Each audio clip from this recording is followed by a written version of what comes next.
Hey, what's up everyone? I'm SuperSonicJB, and don't mind me, just watching my favorite TV show, How to Watch Paint Dry. Oh, here comes my favorite part! Whoa, did you see that scene? Truly amazing storytelling. Oh god, here comes another stupid commercial. We're gonna interrupt your stupid painting session to bring a stupid news story. The entire world is hosting a big treasure hunt. Because why the fuck not? And the reward is a lifetime supply of lasagna. And not the good kind, no, I'm talking about the Chef Boyardee kind. What the fuck am I doing in my life? Wow, did you guys see that? A treasure hunt with free Chef Boyardee lasagna as a reward? I'm sold. It's time to go out and explore. Wait a sec.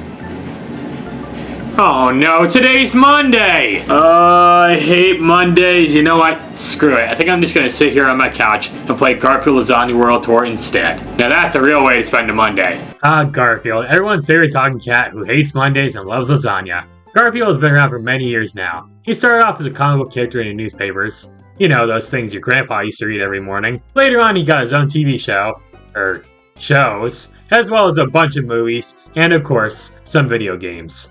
Lots and lots of video games. Some good, some bad, but most of them are honestly pretty mid. Now I've actually played a pretty decent amount of Garfield games throughout the years, but there was always this one game that stood out to me. And no, it's not Garfield Kart. It's Garfield Lasagna World Tour for the PS2 and PC. Now why of all the Garfield games does this one always left an impression on me? Well honestly, I don't really have much of a reason. I guess it's just because I played a bit of it growing up, and I remember loving some of the things in this game, but also hated the game's ending. Okay, maybe I do have a reason or two. So this game is a 3D platformer for the PS2 and PC, released back in 2007. Yeah, this wasn't on any other consoles for some reason. It revolved around Garfield and Odie traveling to places across the world in search of treasure. It's just like Sonic Unleashed! Except it's a lot slower, and there's less action.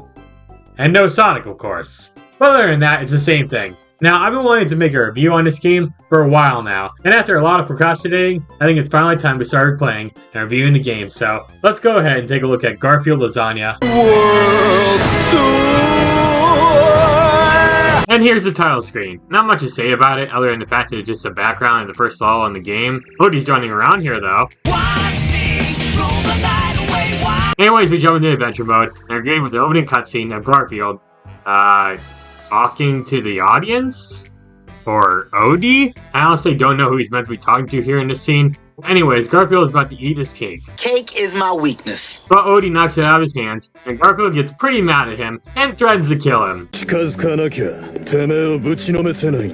But before Garfield can commit genocide, a news report comes up and says there's a random treasure hunt happening around the world, and the prize is a lifetime supply of lasagna. So Garfield and Odie decide to participate in this treasure hunt, and off we go to our first level. Oh, also there's this evil-looking Garfield clone here, who's just randomly spying on them, but more on him later. Let me just say that this opening cutscene here is so bad. First out, the voice acting for Garfield is just not that great. It felt like the voice actor just read his lines directly out of the script in his first take, and the devs just said, fuck it, let's just use that. Then there's the whole lasagna treasure hunt thing on the news. There's no indication on what treasure they're supposed to find, nor does it mention where anything is located at. And why is the reward lasagna of all things? Hey, I found this treasure here, so what I get is a reward. Lasagna! And just why is there an evil Garfield here spying on us? We don't even know who this guy is, and all we were doing was watching the news! What villain spies on someone watching the news? Look at those fools in there watching the news. Makes me sick. It makes me want to destroy them and conquer the world. Anyways, after that cutscene, we go outside. Twice for some reason, because I guess the game just had to load during that cutscene. And now we get to start playing the game. So off the bat, you can do simple things like jumping, kicking, whistling, and going Super Saiyan. Wait, forget that last one. So in this first stage, you learn how the game plays. This is an open 3D platformer where you can run around and jump from platforms to reach new areas, and you can kick enemies to stun them temporarily. You can find these bears named Pookie in each stage, and if you collect 10 of them, you'll get an extra life. Heck, you start the game off with 9 lives. Just like a cat! Now, one of the main gimmicks of this game is exploration. In each level, you want to run around and find hidden items or keys that let you progress to new areas in the stage. For instance, you'll find a radar device in this museum that lets you locate stuff buried underground. Whenever you're near a hidden item, the radar will go off, and you can call for Odie to come dig it up. Another one of the main gimmicks in this game are the costume power-ups. These can be found in any level, and once you grab it, you'll wear a costume that gives you a new ability. Like the soccer ability lets Garfield kick Odie like a soccer ball to land on switches. The Faker's Turban lets you glide in the air for a short period of time. The cowboy outfit gives Garfield a gun. Garfield, no. Put the gun down. Okay, calm down. Just a pop gun that lets you shoot down balloons that are hoarding important items. There's also a chef's outfit that lets you breathe fire. Charizard, use flamethrower to burn the battlefield! I gotta say, I really like all these power-ups. They make the game pretty fun to play through. My favorite is definitely the Faker's Turban, because it's so much fun to just glide around areas in the stage. You can also ride on Odie's back. He moves twice as fast and can jump higher and further than Garfield, though he can't use any of the costumes. Now, each level in this game takes place in a different part of the world. First, you're in your neighborhood, somewhere in the US. I don't really know where Garfield lives, but I sure as hell know he's American. Good morning, USA. Then you go to Egypt, then Mexico, then Italy, and then you head back home. Yeah, there's not many levels in this game, and you do the same area twice, albeit with some differences. But all the levels are still really enjoyable. I mainly just wish they added another 2 or 3 levels. Heck, instead of the last level being back home in Garfield's neighborhood, maybe it could take place somewhere like Antarctica or Japan, or maybe even Rio. I feel like the reason why there's not that many levels in this game is because of the game most likely having a small budget, and it probably had to be completed by a certain amount of time. The game itself only takes a little over 2 hours to complete, so you get through this game rather quickly. Once you get to the end of the neighborhood level, you fight a dog mini-boss, and the two of you fight in a cartoon puff of smoke, and you have to do some quick time events for 3 rounds in order to win. After that fight, evil Garfield and his, evil dog companion chase us down in the streets, and we have to run away. So this is one of those auto-running stages. Avoid the obstacles and jump over the pits while trying not to get hit by the bad guys. There's obstacles everywhere, and you can't see them coming most of the time, so it's pretty easy to die here. It's not that bad of a level, but I definitely have some issues. Also, can I just say this? Why the heck are those two so freaking huge? With the two of them combined, they're literally bigger than a freaking truck! Anyways, we managed to escape from, what are their names exactly? Okay, unnamed antagonist and Brutus. Seriously, they couldn't come up with a name for this guy, yet to name the dog? Screw it, I'm calling him Evil Garfield. In the next area, you have another chase sequence, but with a boulder this time. Guess Garfield is a fan of Indiana Jones. You think he'll jump into a fridge and survive a nuclear blast too? These chase sequences are also considered boss battles for some reason. And there's also an obstacle course in Mexico, and they consider that a boss battle too, which is really strange. The only actual boss battle is the one at the very end of the game, but we'll talk about that in a sec. After you beat a level, Garfield and Odie will find one of the treasure items, and it'll direct them to where the next piece of the treasure is located at. Repeat this throughout the entire game until you reach the end. Yeah, as you can tell, this game is extremely repetitive. The level design gets reused a lot, there's a lot of repeated puzzles, mostly involving kicking Odie on a switch, or throwing a bone near water and riding on Odie as he swims. Heck, even the enemies are just copy and pasted everywhere. These dogs here are freaking everywhere, and you can just abuse them constantly. Peter's gonna be knocking down my door for sure. What exactly do you think you're doing? They're here. Now some enemies had different ways to beat them, like this giant dog, who's literally just a race against Brutus, can only be beaten by Odie charging into him. Then there's the snakes in Egypt that must be hit twice to kill, or the spiders, who are way too big in this game.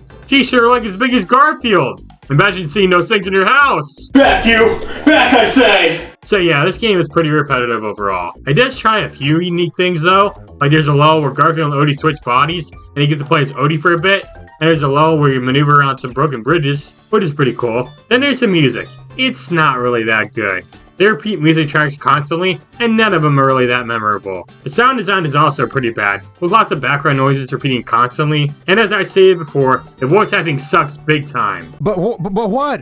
Odie, my cake! Don't wake up the ferocious beast lying dormant in me. And they say nobody ever died of ridicule, particularly as I smell lasagna in this room. Do you understand what he's trying to say to us?